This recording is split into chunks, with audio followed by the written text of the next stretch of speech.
Gold trusted gold buyers తాకట్టులో ఉన్న బంగారాన్ని విడిపించి ఈ రోజు ఉన్న మార్కెట్ ధరకే కొనబడును. మరిన్ని వివరాలకు సంప్రదించండి 7771077720. అందరికీ నమస్కారం. నిన్న జగన్మోహన్ రెడ్డి ప్రెస్ మీట్ చూస్తే అతనికి మతి భ్రమించి మాట్లాడుతున్నట్టు అనిపిస్తుంది. ఏదో ఎక్కడో ఆకాశంలో చూసి మాట్లాడుతున్నట్టు, అబద్ధాలు చెబుతూ ఉన్నవి లేనట్టు లేనివి ఉన్నట్టు, ఏంటో పిచ్చి పిచ్చిగా మతి ప్రేమించిన వాళ్ళు మాట్లాడతారే ఆ టైపులో మాట్లాడుతున్నాను నేను. హైటెక్ సిటీ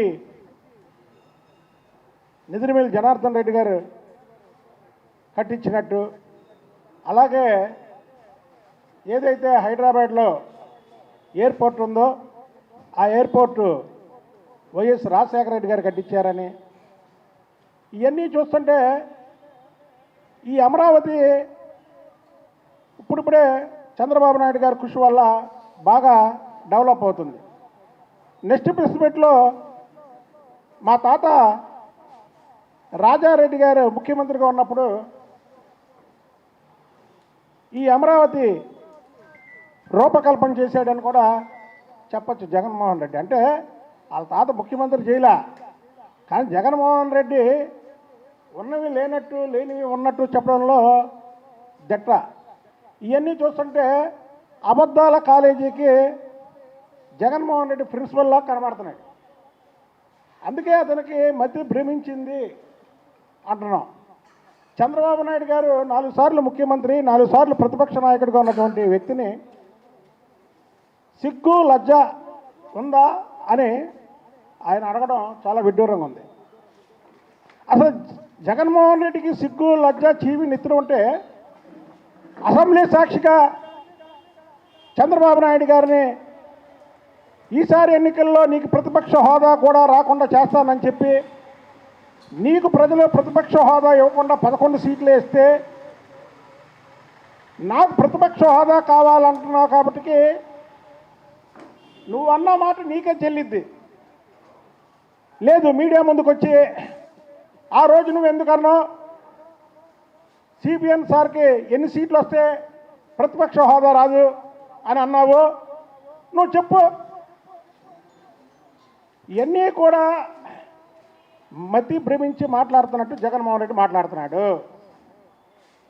ఇవాళ సిబిఎన్ సార్ కానీ లోకేష్ బాబు గారు కానీ ఇద్దరు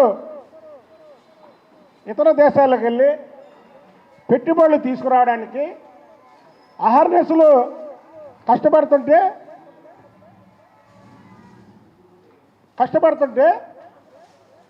ఆ పెట్టుబడులు రాకుండా ఇతనేదో ఒకటి కరెక్ట్గా ఎప్పుడైతే సిబిఎన్ సార్ కానీ లోకేష్ బాబు గారు కానీ విదేశాలకు వెళ్ళి పెట్టుబడులు తీసుకురావడానికి వెళ్తారో ఆ టైంలోనే జగన్మోహన్ రెడ్డి ప్రెస్ మీట్ పెడతాడు.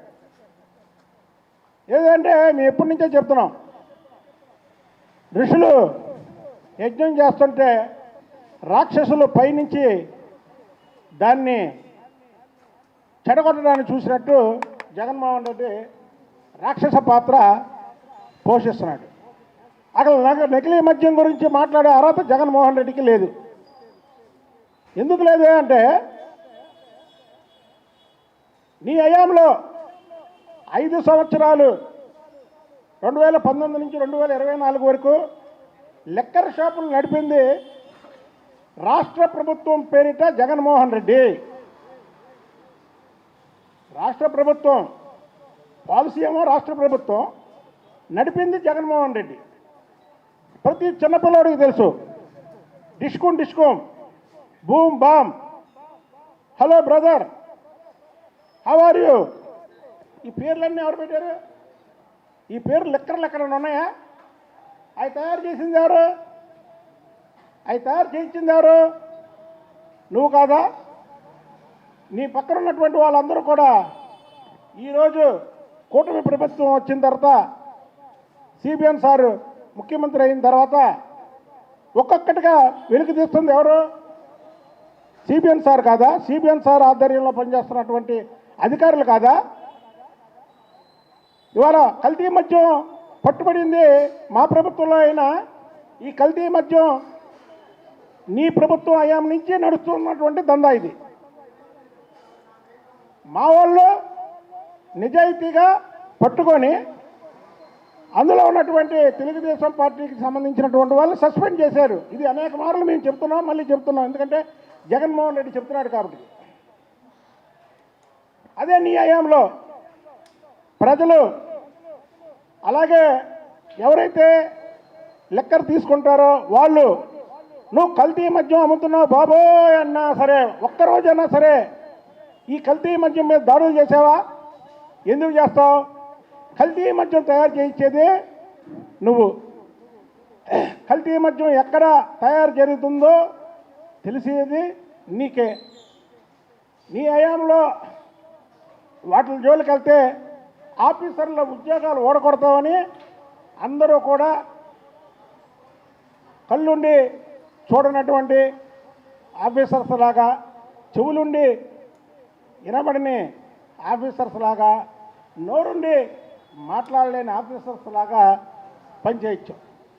ఇవాళ సిబిఎన్ సార్ వచ్చిన తర్వాత ఈ రాష్ట్రంలో నువ్వు చేసినటువంటి అప్పులు, నువ్వు ఈ రాష్ట్రాన్ని అధోగతిపాలు చేసినటువంటి తీరు, ఎప్పుడు ఎవరు ఎక్కడ లేని స్ట్రైక్ రేటు 94% స్ట్రైక్ రేటుతో ప్రజల కూటమి ప్రభుత్వానికి పట్టం కడితే ఇంకా ఏదో చేయాలని, ఇంకా ఈ ప్రభుత్వాన్ని ఏదో రకంగా చెడగొట్టాలని, నేనొస్తే ఏంటి వచ్చేది? ఒక్కసారి చెప్పే ఒక్క అవకాశం అన్నాను.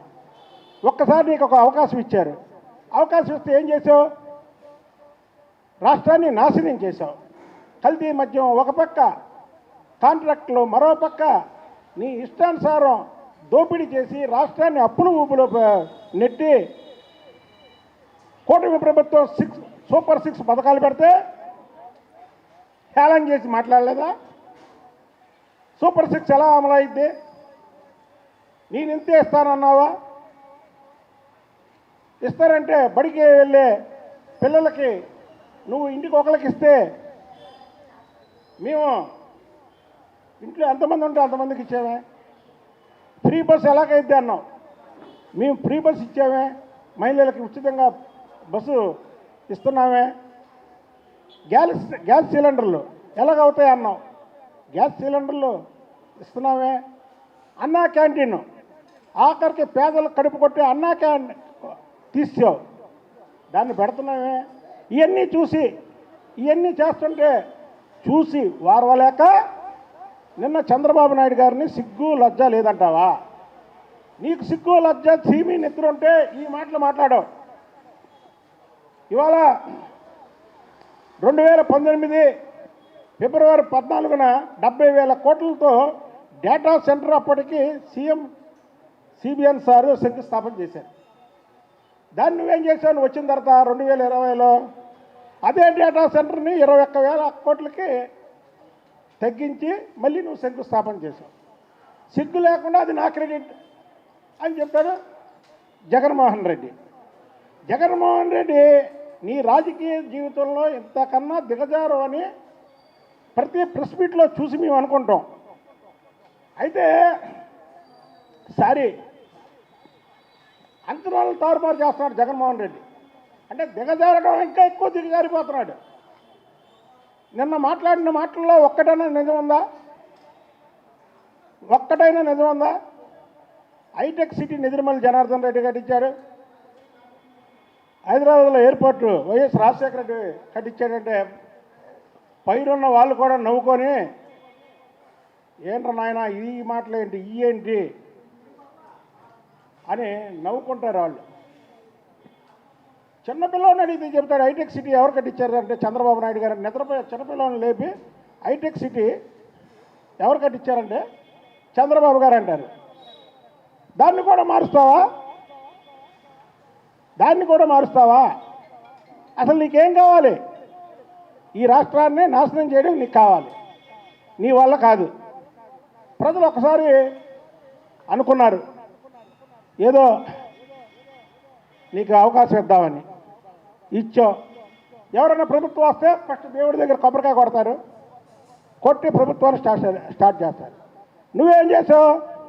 ప్రజలకు దేవాలయం లాంటి ప్రజావేదికను కూల్చి అక్కడి నుంచి స్టార్ట్ చేసావు. అసలు నీ మైండ్ సెట్టే అక్కడ కనబడుతుంది. నీ మైండ్ సెట్టే ఏంటి అనేది అక్కడ కనబడుతుంది. ఇవాళ ఎవరు జైలుకి వెళ్ళిన కసిరెడ్డి ఎవరు? జైలుకి వెళ్ళిన చెవిరెడ్డి ఎవరు? జైలుకి వెళ్ళిన కాకాని గోవర్ధన్ రెడ్డి ఎవరు? ఇప్పుడు మేము లిక్కర్ కేసులో పట్టుకున్న వాళ్ళు మొన్నటి వరకు ఎక్కడున్నారు? అలాగే వాళ్ళ పేర్లు చెప్పినటువంటి జోగి రమేష్ ఎక్కడున్నాడు? ఫోన్ పోయిందంట, ఫోన్ పోయిందని జనార్దన్ రావు చెప్పాడంట. చెప్తే ఆ ఫోన్ నుంచి వీడియో అలా రిలీజ్ అయింది అంట. ఫోన్ పోయిందని జనార్దన్ రావు చెప్తే పోలీసులు చెప్పలేదు కదా. దొరికినాడు ఇవ్వచ్చు కదా ఫోను. ఆ ఫోన్లో ఫీడ్ అయినాయే కదా వదిలేరు. ఫోన్ పోయిందండి, ఎవరికొకరికి దొరికింది కదా. ఎవరికొకరికి దొరికి జనార్దన్ రావు ఫోన్ అనగానే భయపడి పోలీసులకు అప్పచెప్తారు కదా. ఆ పోలీసులు దాన్ని రిలీజ్ చేసి ఉండొచ్చు కదా. అసలు నువ్వే పట్టించేస్తున్నావు జోగి రమేష్ని. ఫోను ఎలాగుందంటే ఇది జగన్మోహన్ రెడ్డి పట్టించేస్తున్నాడు. నిన్న మీటింగ్లో చూస్తుంటే ఇది కంగారు పడుతున్నాడు. ఎందుకంటే ఈ మద్యం కుంభకోణంలో అసలు సూత్రధారి, అసలు పాత్రధారి జగన్మోహన్ రెడ్డి. ఇప్పుడంతా చిన్న చిన్న చిన్న చిన్న చిన్న చిన్న చిన్న చేపలు ఇలా పేర్లు వస్తున్నాయి. చివరిలో పెద్ద చేప పేరు వస్తుంది. ఈ లిక్కర్ కేసులో జగన్మోహన్ రెడ్డి జైలుకి వెళ్ళడం ఖాయం అనేది గత 3-4 నెలల నుంచి ప్రజలకి తెలిసిపోతుంది. తెలిసిపోయి ఇవాళ ఏదో మద్యం కేసు, లిక్కర్ మద్యం కేసు మీద, నకిలీ మద్యం కేసు మీద, అదే గూగుల్ మీద ఇవన్నీ చెప్పాడు. ఇంకోటి ఏంటంటే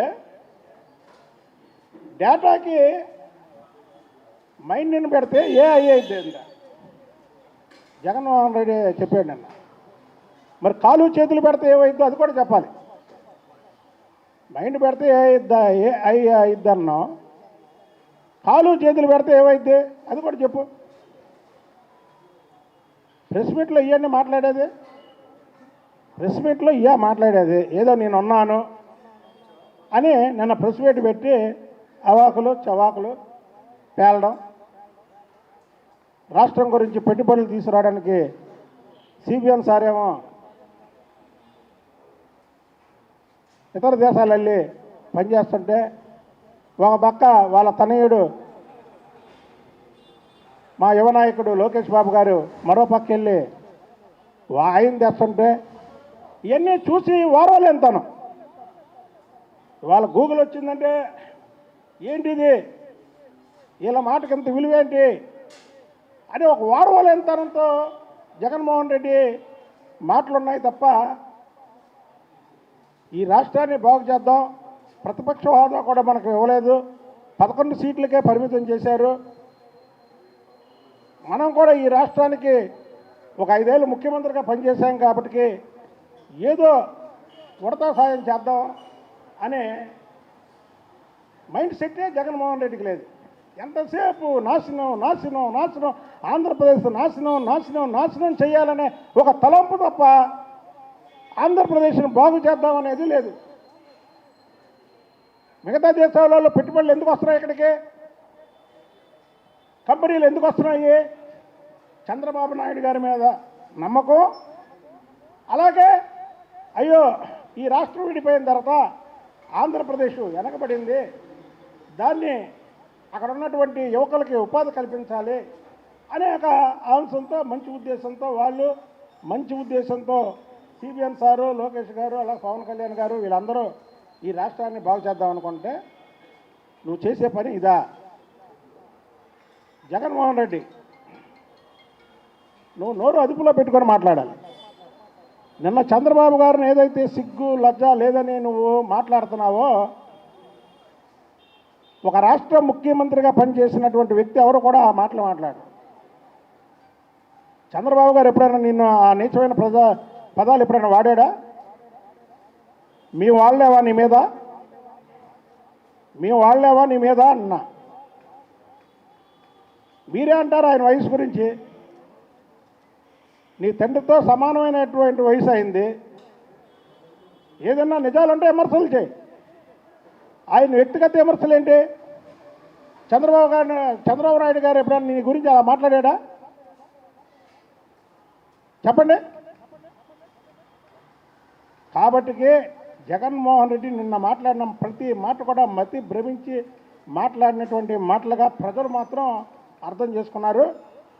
ఈ రాష్ట్రాన్ని ప్రగతి పదంలో నడిపించడానికి కూటమి ప్రభుత్వం ఒక పక్క చంద్రబాబు నాయుడు గారు, మరో పక్క లోకేష్ బాబు గారు, ఇంకో పక్క పవన్ కళ్యాణ్ గారు, పైన బీజేపీ పెద్దలు కూడా ఆశీస్సులతో ఈ రాష్ట్రం ముందుకెళ్తుంది. నువ్వు తప్పకుండా ఈ లిక్కర్ కేసులో జైలుకి వెళ్ళడం ఖాయమని తెలియజేస్తున్నాను. తెలుగులో ఫాస్టెస్ట్ న్యూస్ యాప్ ఇప్పుడు కొత్త అవతారంలో 5 సెకండ్లోనే పూర్తి వార్తా సమాచారం మీ చేతుల్లో. సోషల్ మీడియా ట్రెండ్స్ మీ కళ్ళ ముందుకే live TV and voice search options తో ఇప్పుడే డౌన్లోడ్ చేయండి. యాప్ లింక్ డిస్క్రిప్షన్ లో ఉంది.